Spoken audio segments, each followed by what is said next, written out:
Significant growth continues to be the one target eluding the country under the International Monetary Fund IMF's precautionary standby agreement. The Economic Program Oversight Committee (EPOC) presented its monitoring report for the 6-month period ending December 2017, where targets were significantly surpassed again.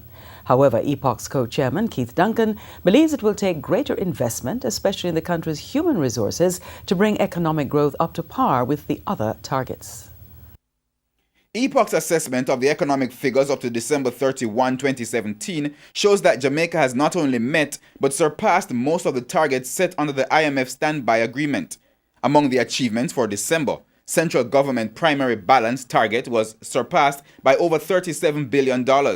Tax revenue was over the target by some $25 billion, and inflation was within the 1.5 to 8.5% target range, being at 5.2%. Above line and recurrent expenditures were also below budget by $4.9 billion and $5.5 billion respectively. However, growth for the reviewed period was not as impressive. The PIOJ projected a 1.1% growth over the previous period. PIOJ is projecting that the real GDP growth for the 2017-2018 will fall within the range of 0.5 to 1.5%. These growth rates that are projected are below what was actually programmed. However, what we see that the impact was really driven by abnormal rainfall, which impacted the agricultural sector.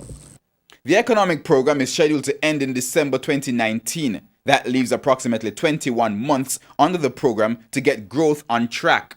Mr. Duncan notes that while the increased budgetary allocations for the coming fiscal year in the security and tourism sectors set the stage for growth, he believes the only way for growth to actually materialize is for focus to now be put on programs providing job training, rehabilitation, and employment for the youth. I believe that we need to have a granular program that focuses as a country with all sectors of society, stakeholders coming together to provide focus around investing in our human capital in these social programs. I believe as we are now being able to run primary surpluses and run way ahead of our primary surplus targets, we really need to invest in our people. On the positive side, the unemployment rate fell to 10.4% during the period under review, to the lowest it has been since October 2008. Mr. Duncan thinks the suggested programs will further impact and improve employment and growth. Herman Green, TVJ News.